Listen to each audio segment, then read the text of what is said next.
I remember it vividly. I was in sixth grade gym class. We all lined up on the basketball court, and the dread sank in. It was time to take the presidential fitness test. We had to do push-ups, climb up a rope, run a mile, toe reaches, and pull-ups. Pull-ups! I failed miserably. My scrawny 11-year-old arms could not pull me up if my life depended on it. I felt like a failure. And this happened once every year. If you went to American public schools before 2012, that's when the Obama administration retired the program. You probably also experienced the Presidential Fitness Challenge. For many students, this was just another day in gym class. But it turns out lots of people shared my feelings about it. Every time they announced, well, we're going to do the fitness test again, it was just feelings of dread. The Post recently put out a call to readers asking them what they remembered about the test. People responded by the hundreds, and we called some of them back to ask them about their vivid memories. The boys did the push-ups, and the girls had to hold themselves up. And I had no upper body strength, and it was just absolutely demoralizing. All the girls, I guess, would have to do that hang on the bar. You have to get up there, and everyone is in a circle watching you. And I would get up there and just immediately fall down like a rag doll. I could never do it. And it was just deeply humiliating. It was demoralizing, and it was traumatic, kind of, because kids would make fun of you. Because I was smaller than the other kids, I couldn't do things physically as well as they could. It always felt so embarrassing to me to be the kid who couldn't even come close to what the other kids were doing. I wish that they had done something to make us feel empowered by it, and that we could be successful, rather than once or twice a year you just stood around and were a failure in front of all of your peers. And now I regularly work out in the gym now, and now I can do that stupid hang. I just, some of these things, they never leave you. You can never escape them. Well, guess what? The presidential fitness test is coming back thanks to President Donald Trump. I'm pleased to announce that we're officially restoring the Presidential Fitness Test and the Presidential Fitness Award, and it's going to be a very big thing from the late 1950s until... From the newsroom of The Washington Post, this is Post Reports. I'm Elahe Izadi. It's Wednesday, August 20th. Today, we go deep on the Presidential Fitness Test. Trump signed an executive order at the end of July reinstating the presidential fitness test. He called it a, quote, wonderful tradition that will help kids get in shape. I speak with the Post's health columnist, Gretchen Reynolds, who heard from so many people about what this test meant for them. And Gretchen walks me through where this fitness test came from, what researchers say about its effectiveness, and what a new version of the test could look like.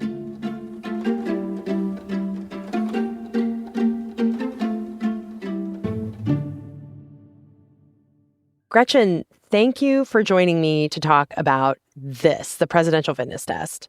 I'm very glad to be back. So, Gretchen, as we said, President Trump is bringing back the presidential fitness test. Before we go in too deep about the old test, what did he say about why he's bringing this back?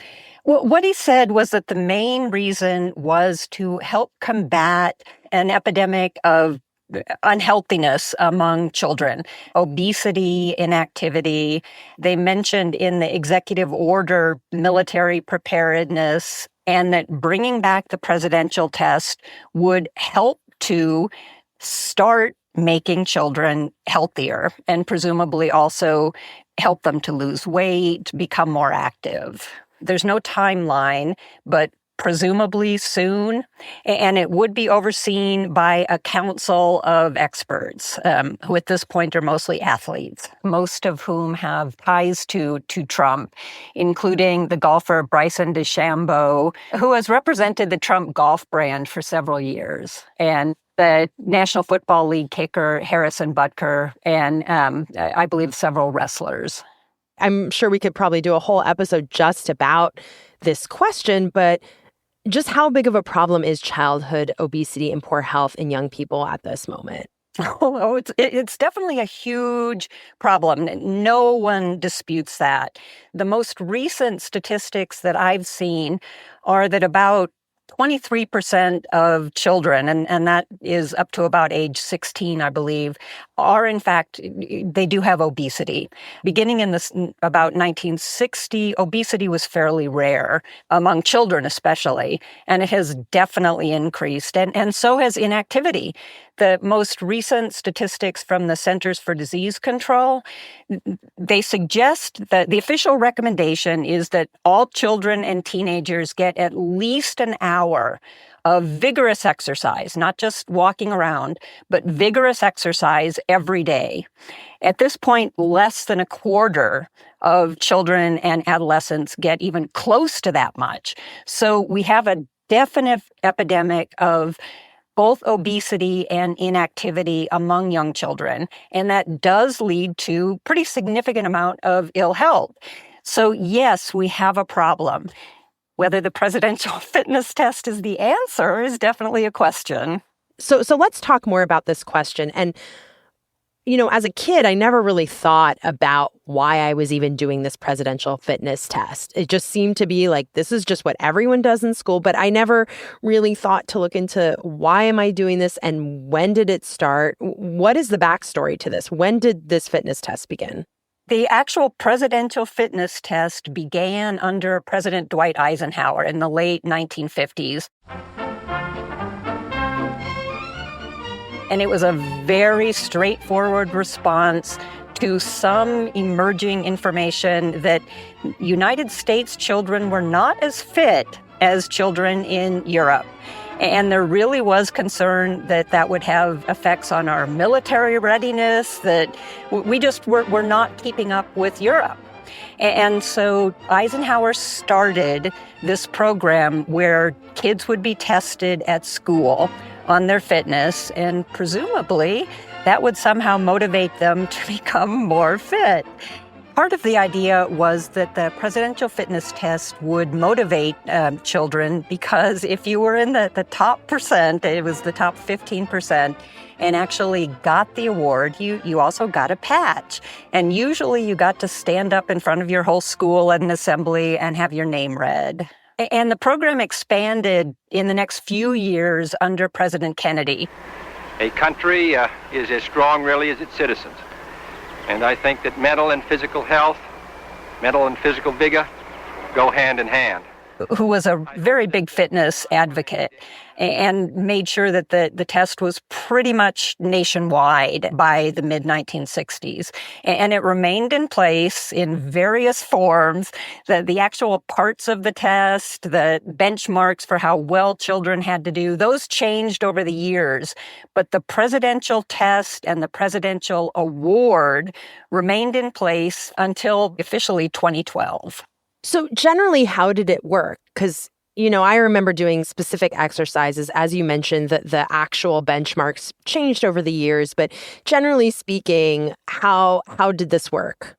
Generally speaking, there were tests that measured kids' endurance, and that would be either the shuttle run or the mile run or both. They had to do sit-ups and push-ups and pull-ups, which measured strength, and they did the sit and reach, which was supposed to measure flexibility. And in order to get the award, you had to be in the top 15% nationwide on every one of those tests. You had to have endurance, you had to have strength, and you had to be flexible. And that's really hard for grown-ups. That's really hard for athletes, but we expect it of kids. And there were times when the benchmarks, again, they changed somewhat from year to year, but sometimes they were really high. You had to do at least 40 sit-ups. You had to run a 6.5-minute mile. Those are really high benchmarks. So what it came down to is very few children passed. Very few children got the award. It would be usually 2 to 3% of children nationwide. When these tests were developed, what a number of experts have said to me is basically they were developed around measures of athletic performance. That's really what they were looking at, which is not health. So what they were looking at is, would you be good on the baseball team? Or would you be good on the cross-country team?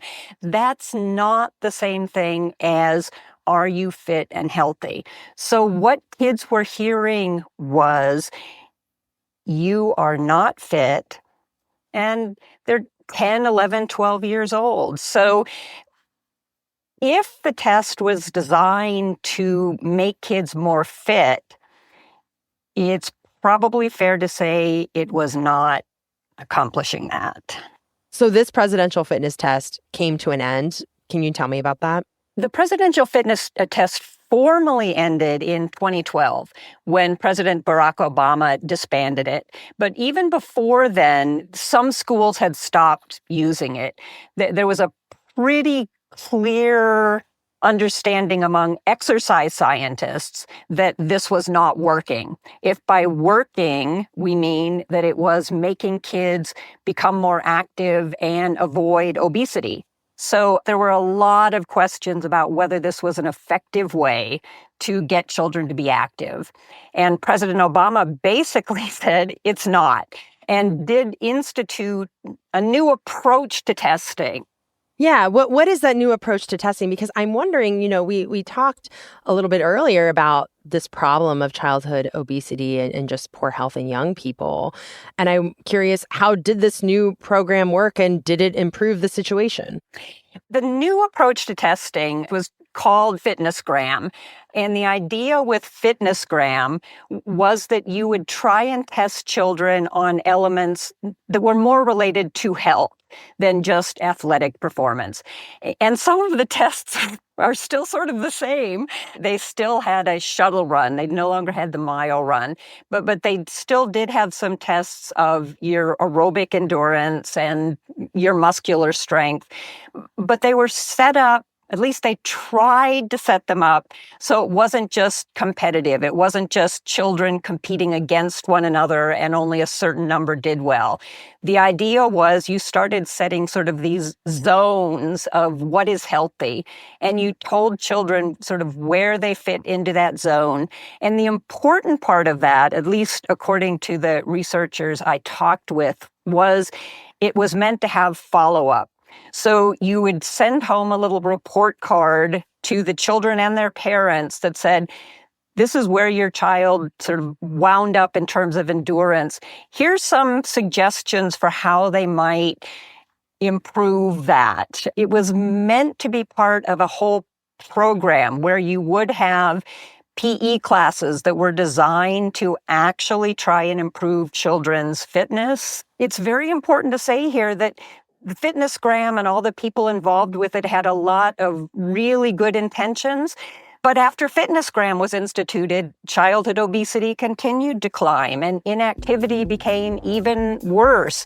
Children now are often sitting at least 10 hours a day. That's not normal for kids.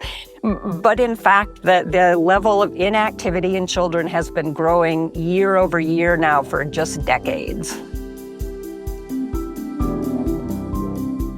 After the break, what the science says about the best ways to keep kids healthy and fit, and whether a presidential fitness test is part of that. We'll be right back.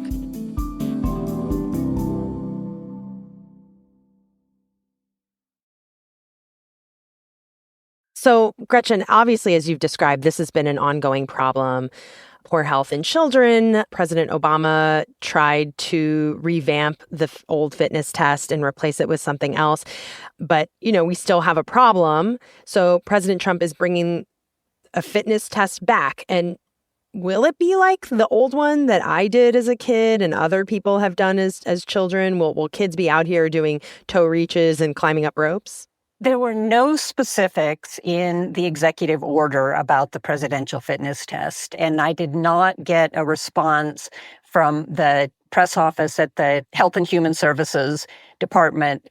So it's not clear what measures will be involved, whether there will be the dreaded mile run again, whether there will be pull-ups. Certainly the president seemed very enthusiastic about sort of the original test, which did include push-ups, sit-ups, the pull-up, and the mile run.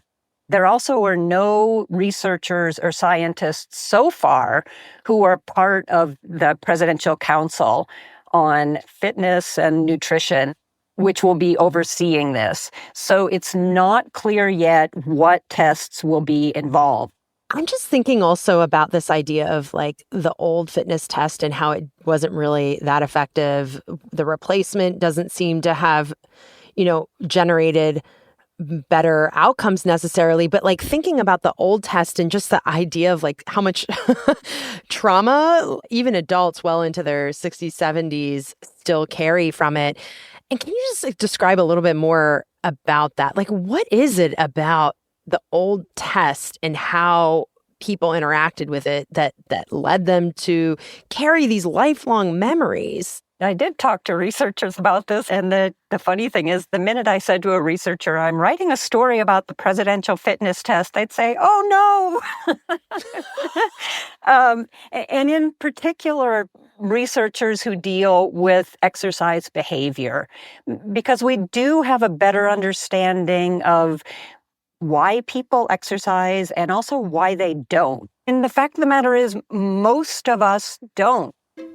At least 75% of us get almost zero exercise. And a lot of that, researchers now think, and some of this will sound almost cliched, but big studies have borne this out. The reason people decide to exercise or not is because they enjoy it. And again, that sounds almost facile, but that is how we respond. It is how we decide we want to do something. You have to like what you're doing physically to keep doing it, especially if you are a child and don't have a lot of other experiences to compare it to. So it looks like for a lot of young people, the presidential fitness test became associated with a really unpleasant experience, and that's what they took away from exercise. The number of people who responded and said, this all happened 30 years ago and I still hate exercise, really kind of astounded me. It made me really sad to read some of those responses. There were also a fair number of people who said, and I used to hate exercise, but I finally discovered I really like riding my bike, or swimming is fun, and now they're doing it. Was there anyone who responded who liked it? Yes, there were. And I should be very clear about that. There definitely were people who said, this made me feel good about myself. I practiced sit-ups so I could do this. There are people who will respond to this kind of somewhat competitive approach. There also are people who are good athletes. They will do well. They will always enjoy something like this. And again, we're getting responses from people who remember this really viscerally. For a lot of people, it probably had almost no impact one way or another. But the group of people for whom it had an impact, particularly a negative one, is large enough that we really do have to think about the impacts that reinstituting the test could have. This is such an intractable problem, or at least it seems like it. And it seems like, maybe compared to when I was growing up or when you were growing up, kids are less active now because there's more screens. They're preoccupied with things that we just didn't have. And isn't it good to just have them do at least something mandated by the government to get them moving and kind of measure where they stand? I'm just wondering about the counterargument to why it would be a bad thing to bring this back. Right. And I should make it clear, I don't necessarily say that it is an unadulterated bad thing to bring this back, nor did the researchers say that to me. I mean, I think everyone is willing to try various things. What the researchers said to me was just having an isolated presidential fitness test once or twice a year is unlikely to have any beneficial effects for the vast majority of children and young people. And for at least some subset of them is likely to be quite aversive. It will not help them like exercise. But the bigger issue is it's not part of a sort of whole ecosystem of finding a way to make children more active and healthier. In the executive order, there's no mention of money that would go to schools to help them ensure they have physical education classes. An awful lot of schools have either reduced or eliminated PE classes altogether. There are no resources, at least in this executive order, for training PE teachers to help children like exercise. A lot of funding for things like after-school programs, which are a good way to keep children moving, have been eliminated in the new administration. The executive order mentions sports. Yeah, most of the researchers I talked to said sports are not the answer to getting kids active. Really? You have a tiny subset of kids who are good at sports. And the higher you go in age, the fewer that number is. Once you get into varsity sports, the number of kids who can play is tiny. And just on a very practical level, sports aren't necessarily a great way to get kids moving. Some kids are on the bench. A lot of sports, you're only active for a few minutes over the course of an entire quarter. It's not really a great way to get kids more active. Mm. So, Gretchen, let's put our hypothetical hats on. Let's put you in charge of a task force to get kids to exercise based on all your years of reporting, your conversations with researchers and experts. What would you recommend here that kids do? The answers are, in some ways, simple, but not easy, because we do have to find ways to let kids play. And again, that is a little bit of a cliche, but kids love to play. If you watch them, if you really do just let them go out, don't give them a phone. They don't even have to have equipment. They will start playing. They'll play tag. They'll pretend they're animals. They'll do all kinds of stuff that they're just moving and enjoying how well their body can respond. If we can find ways to help kids expand on that, to just enjoy being in motion, not benchmark them against each other, show them ways to do it together, that they can play tug of war, tag, just have fun moving. Sit less, stare at a screen a lot less. That would be great. Well, Gretchen, thank you so much for joining and explaining all this. My pleasure. Thanks for having me. Oh, wait, I want to ask you this. Gretchen, did you ever take this test yourself? Yes, every year of my elementary and middle school. And I honestly, I'm almost embarrassed at this point to admit it, but I actually got the Presidential Fitness Award every year because I was very skinny and very fast and very bendy. I couldn't always do the sit and reach, but it was terrible to watch. Wait, it was even terrible for you, who was like at the top of. Because my friends didn't pass. They felt really bad. It didn't translate in any way to me being good at sports. I was still just terrible at softball, which was what, the kids in my age group played. So I did fine on the test, and it made me feel bad about exercise. Gretchen Reynolds is a health columnist for The Post. That's it for Post Reports. Thanks for listening. If you love the show, help other people discover it by leaving a rating on Spotify or a rating and review on Apple Podcasts. Today's show was produced by Peter Bresnan. It was mixed by Sean Carter and edited by Ariel Plotnick. Thanks to Jennifer Sargent, Devin Bakum, and Julie Nelson. You heard them at the start of the show talking about their experiences with the presidential fitness test.